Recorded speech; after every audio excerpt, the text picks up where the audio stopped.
Assalamualaikum warahmatullahi wabarakatuh. Perkenalkan, nama saya Melina. Saya dari jurusan Pendidikan Bahasa Indonesia angkatan 2022 dengan NPM 2240602084. Di sini saya akan menjelaskan mengenai ekosistem laut dan wilayah laut menurut Perjanjian UNCLOS. Nah, jadi sebelum kita masuk, jadi UNCLOS ini sesuai dengan namanya juga, dia membahas perihal hukum kelautan, termasuk aturan di dalamnya. Konvensi ini ditandatangani pada 10 Desember 1982 di Montego Bay, Jamaika. Nah, dilansir dari Unit Nation, konvensi ini, laut ini mulai berlaku pada 16 November 1994. Pemberlakuan konvensi ini berarti seluruh negara peserta harus tunduk pada peraturan termasuk di Indonesia. Nah, secara garis besarnya nih, konvensi ini terdiri dari 320 pasal dengan 9 lampiran. Isinya tuh berupa penetapan batas kelautan, pengendalian lingkungan, pengendalian ilmiah terkait kelautan, kegiatan ekonomi dan komersial, transfer teknologi, serta penyelesaian sengketa yang berkaitan dengan masalah kelautan. Nah, jadi di sini ada 10 isi konvensi PBB 1982. Di sini yang pertama, negara pesisir atau negara yang memiliki pantai menjalankan dan menetapkan kedaulatan laut. Prioritasnya tidak boleh melebihi dari 12 mil. Untuk yang kedua, kapal laut dan pesawat udara diperbolehkan melintas di selat yang digunakan untuk navigasi internasional. Untuk yang ketiga, negara kepulauan memiliki kedaulatan tersendiri atas wilayah laut ditentukan oleh garis lurus yang ditarik di titik terluar pulau.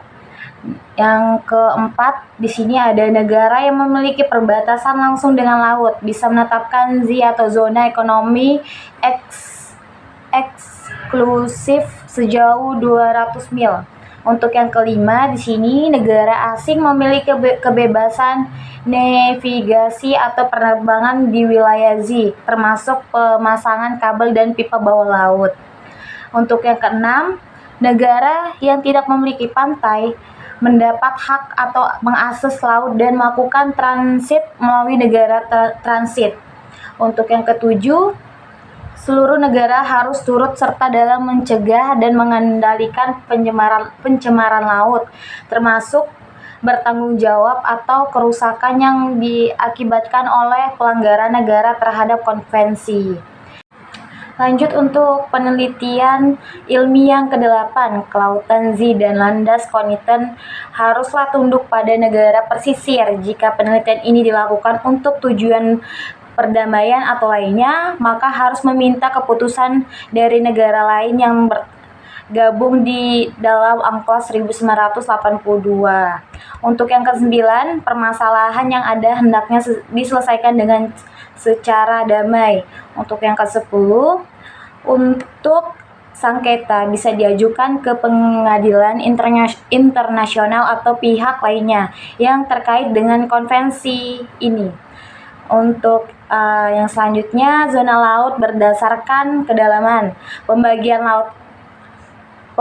laut Indonesia berdasarkan UNCLOS 1982 menurut Mahona dan Abdul Atsar dalam buku Ajar Pendidikan Pancasila dan Kewarganegaraan 2019 berdasarkan UNCLOS 1982, wilayah laut Indonesia dibagi menjadi 3 jenis. Yang pertama, di sini ada zona ekonomi eksklusif atau ZEE. Salah satu ketentuan dalam Konvensi Hukum Laut yang amat penting bagi Indonesia adalah adanya zona ekonomi eksklusif atau ZEE.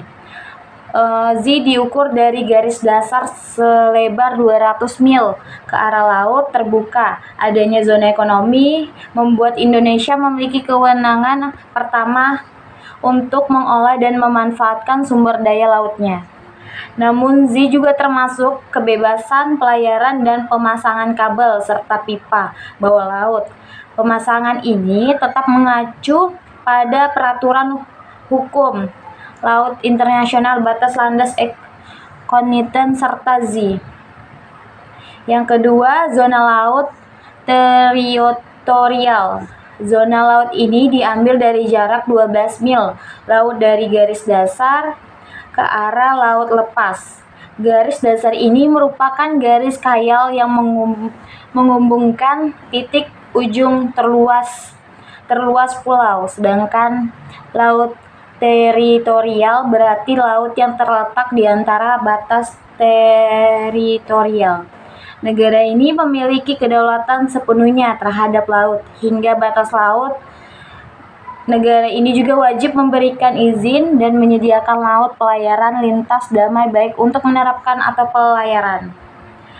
Dari 3 batasan wilayah Indonesia, untuk zona landas kontinentalnya, landas kontinental merupakan laut yang secara geologis maupun morfologis menjadi kelanjutan dari sebuah kontinen atau benua. Zona landas kontinental diukur dari garis dasar, yakni jarak paling jauhnya ialah 200 mil laut. Dalam hal ini, Indonesia terletak di 2 landasan kontinen, yaitu Asia dan Australia. Indonesia memiliki kewenangan untuk memanfaatkan sumber daya alam dan menyediakan pelayaran lintas damai di dalam garis batas landas kontinental. Jadi untuk ekosistem laut dan batas wilayah laut menurut perjanjian UNCLOS, di sini sudah ada penjelasannya dan sudah saya jelaskan juga. Ada 10 konvensi PBB 1982 dan ada tiga pembagian laut Indonesia berdasarkan laut UNCLOS 1982. Mungkin sekian dari penjelasan saya yang sudah saya jelaskan menurut ekosistem laut dan batas wilayah laut menurut perjanjian UNCLOS. Sekian, terima kasih. Mungkin ada salah kata atau perbuatan yang kurang dalam menjelaskan, mohon dimaafkan. Sekian, terima kasih.